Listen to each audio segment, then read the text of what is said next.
Okay, here we go. Do you realize that no one has ever, to the best of my recollection, ever requested number page 1 or 2?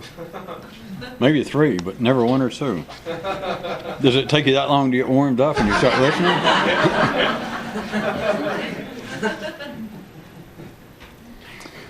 And Kyroot said, this one too was a little tricky. I'll make sure that it was understood the way it was written. Mused one city to its local native culture. Well, at least morality keeps everybody from just staying in the basement and dancing. If you would take the idea of an apartment building, a building, and that people live in the basement, which you could look at as being the lower end of your own spine metaphorically, and then get metaphorical to that metaphor and look at it another way, but running from the basement to the mid-floors and to higher levels. If you took that, which is not all that complicated, and then took this idea that at least morality keeps something from happening, you would almost think, if you were ordinary, that this was backwards. Of course, I'm sure there are many people that think a lot of these Kyroots somehow got twisted and came out backwards. The guy is saying, this city, well, at least morality keeps everyone, so that everyone doesn't just stay in the basement dancing. You follow? Because at first, if you listen to it in that kind of, if I'm suggesting metaphorical way, you would think, well, no, that'd be the opposite. The whole point about morality is to get people to raise them up. Are you sure? Well, sure, I'm sure. Okay, but are you real sure? Yeah, I'm real sure. All right, how about this? Are you 100% sure? And then if you had any which, you'd have to say, well, there ain't nothing in a two-dimensional universe or a limited universe 100%. Except the one-way door, death, such as that. Is morality to raise people out of the basement? Or is morality more, as this city is musing, at least to keep everyone from staying there and dancing? Well, after all, it is only page 5. It took you that long to request one, so... well... we don't want to stay on one page, but it's just one of those things about life, again, about the whole thing, in a sense, of what this kind of activity should be about on a personal level, as little sense as it makes to some people that ask about it that see it on television. It's not to make you think this way or to think that way. And beyond that, but now you guys are used to it enough that you can go, yeah, I know. But there is no ordinary basis for yeah, I know. Because even if you take an ordinary intelligent person and say, all right, there's this thing, we're calling it the revolution. We just picked out a name, we threw a knife at a dictionary and it came up, revolution. And what it is we're not supporting the revolution, this thing we're talking about, is not supporting any particular thought in any field. Whatever field you're interested in, politics, whatever you think is going on in life, religion, economics, social affairs. It's not to make you think this way or to encourage you to think this way or to think that way. And then an ordinary person go, oh, wait a minute, you're just saying to kind of be more broad-minded and read the New Republic and whatever be a conflicting, the national, what is it? I don't know. It's to read some conservative journal and then also to read a liberal journal. And they go, yeah. And so it makes a little sense. It makes enough grammatical sense that somebody can go, yeah, I know what you're going to say. And they don't, because there is no need for it. There is no preparation. And plus, that sounds so unexciting, which Kyroot's pointed out several of those late, that sounds so unexciting that if that was a decent description, you understand that life has protected itself again, because if that was the best description available, then nobody would do it. Now, nobody, a few hotheads like you people, but who else would want to do it?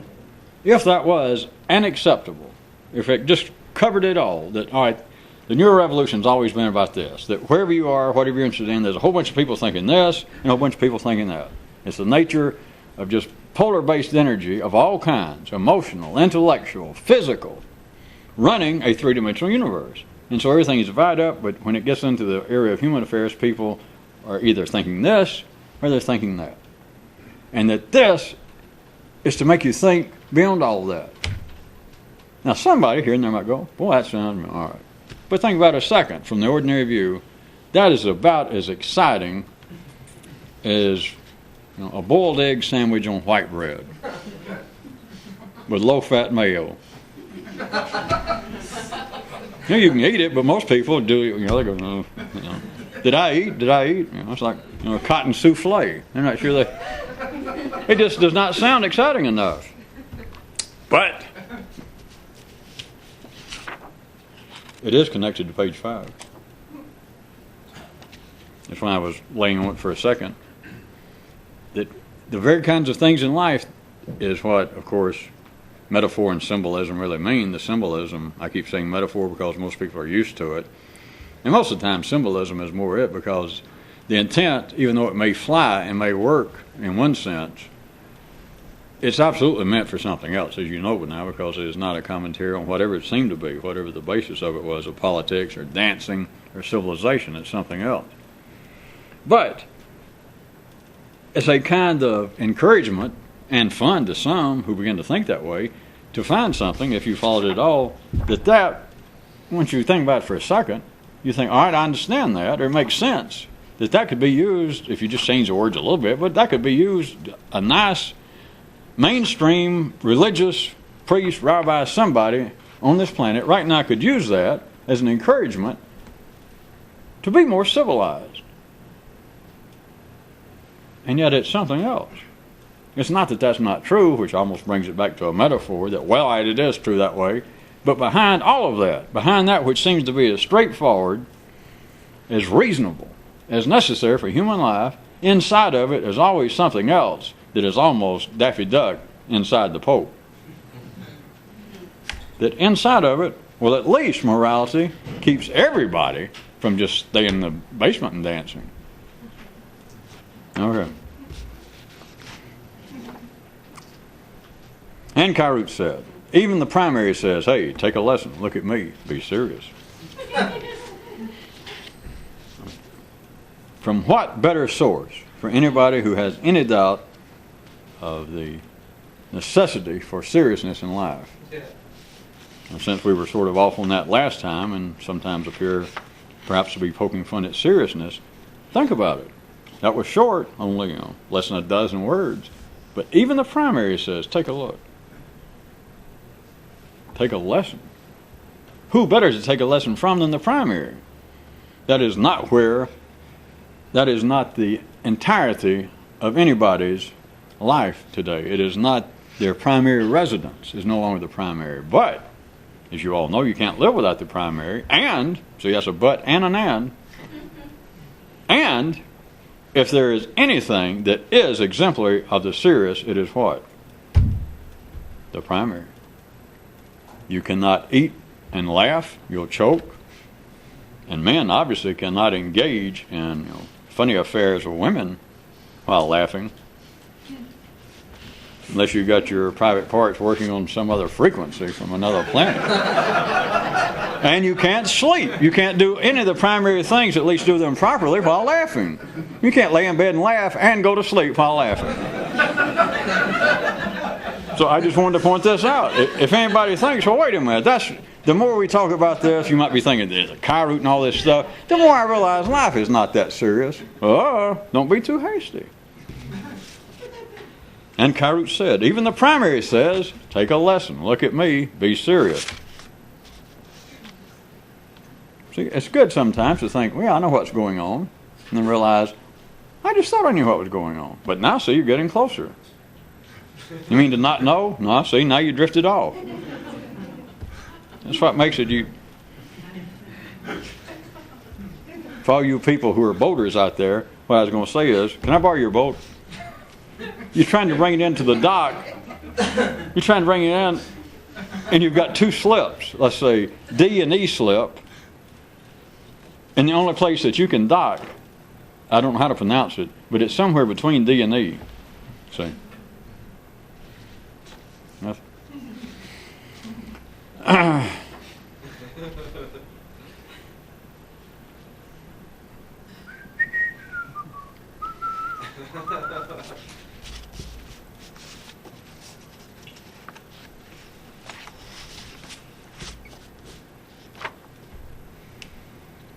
And Kyroot said, this gets close to a metaphor, for those of you who like metaphors instead of symbolism. It's a hard case metaphor. I grant you that. And Kyroot said, one mother's advice to her kids, quote, if you're with a group of otherwise reasonable, friendly people and something goes wrong, as far as they're concerned, something goes wrong, and they all begin to look around for a way to escape any personal responsibility, volunteer yourself to take the blame. Pop it in your mouth, while their back's turned, spit it out, and then get ready for tomorrow. That doesn't sound very exciting. That's why such as that had to be put within the context, what do they call it, of things like religion and morality. Because if you do that, make it words to live by, and forget that guy and his vitamins and all that crap. Serious business here. If you turn it into words to live by, then people will go, wait a minute, that is interesting because that's serious. But how can you take it serious if you were following that, if you went ahead and took the blame? So, you can go from all kinds of places from there. The obvious one being, for all you people I can look at you and tell, who follow that great tradition, is it not the Moose Lodge, Christianity. And other religions, Bullwinkle died for our sins. Jesus died. The idea that somebody sacrificed himself. Which is a real old story for those of you that think it's up to date. But anyway, it's a very old story. It's part of your genes running through the house. Still rattling pots and pans. But at any rate, see, it goes off. That was getting off the subject. But it goes off into stories of people believing that somebody's got to sacrifice himself. Redemption or to save you from the bad news. But consider it this way, because if you followed what this mother's advice was, from an ordinary view, this would be non-serious.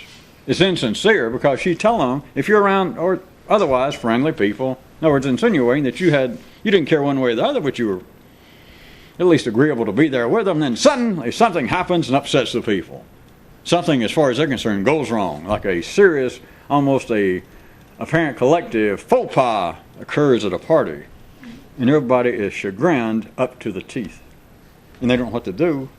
And she says, hey, of course, I'm filling it in for you. You're supposed to have done it yourself. But she's saying, if you're not ready to leave, if you perhaps want another drink or play some more music, or you just, to calm things down, you accept the blame. But you understand, this whole thing from an ordinary view is like insincerity personified. Because she's saying, take the blame, throw it in your mouth, just take it, and just wait till they turn their back, which won't take but a second, because as soon as somebody attempts to do that, everybody will look off and go, at least I saved my phony baloney ass, and they'll turn around. And as soon as they do, she said, forget it, and then get ready for tomorrow. That is, press on. That almost sounds like religion with the religion taken out. I was quoting somebody over here. I didn't say that. Because again, with that almost comes another Kyroot. You couldn't take religion out of religion. You can't take anything out of anything. Because if you do, what you got left? I don't know, but it looks like a revolutionist. It talks like a revolutionist. It is a duck.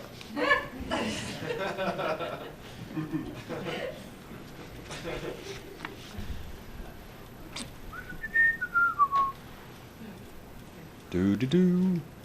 Do-do-do-do-do. For you people out on TV land that haven't heard it, some of these, if you see me look at them and pass them, it's simply that somebody requested the page, but I looked at it and it's already something that we had talked about in reference to another page or something that we're hoping someone will request and get to.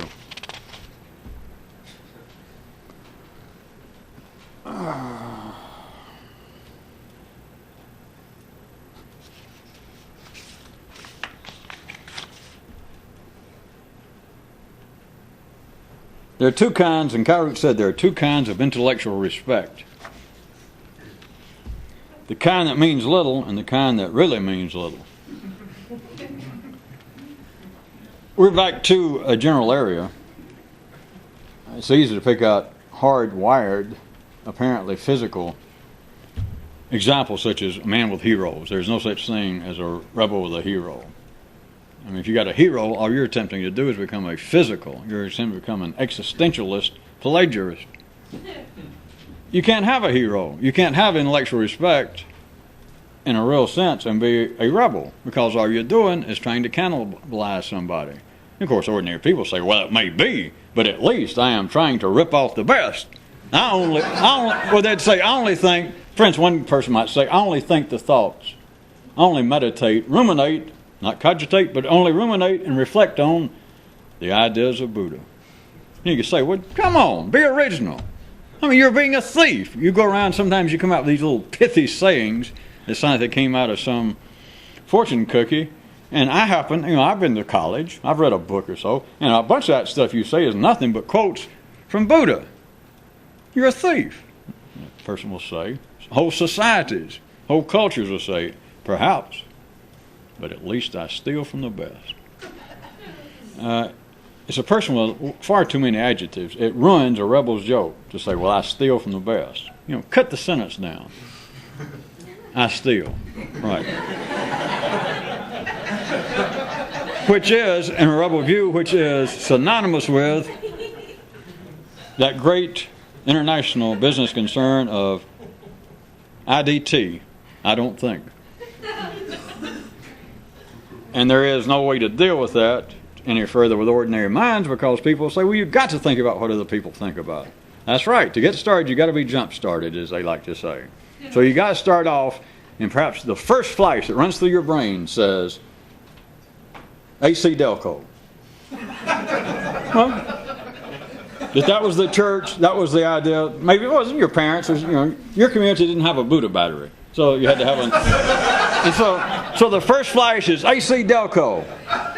But after that, if you ever repeat anything having to do within the subsidiaries of General Motors, you're not a rebel. You're a thief. And don't say, well, at least I steal from a big company. At least I'm not stealing from, Studebaker, who are out of business, or Nice Ramblers. It doesn't matter. Not to a rebel. Part of this, I know, trying to kind of ease up so it didn't sound quite so harsh.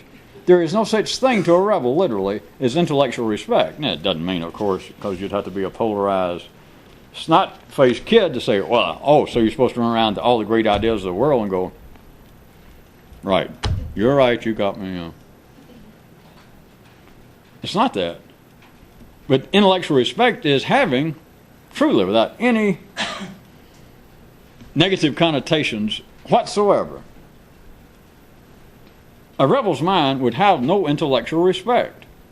Not any disrespect, but you got to start somewhere to make the Kyroot even, to get the words on the paper. But there is no such thing behind this one as intellectual respect, and Kyroot simply put it as there are two forms of intellectual respect for a rebel. This part he didn't say, of course.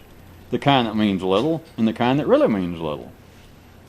Of course, in the ordinary world, intellectual respect still means little, so it is metaphorical. It's just people say it does, because you have to pretend it does. I mean, since you're depending on, as we were mentioning last time, since you've got to depend on stuff that will let you down in life, then you've got to have respect for a person to say, yes, I am a whatever it is. Yes, I am a Catholic. Yes, I am religion. You say, well, has your religion helped you a lot? No, not really. But don't try and smirk, because the person will be ready to whip your royal ass. Hey, you can't laugh at my religion. But wait a minute, you're saying that, have you ever had a prayer answered? Well, no, not really. Well, don't you find that, you got to have respect. Hey, man, don't laugh at my religion. Which is the same thing as saying, hey, don't laugh at the kind of stuff I depend on that's going to let me down.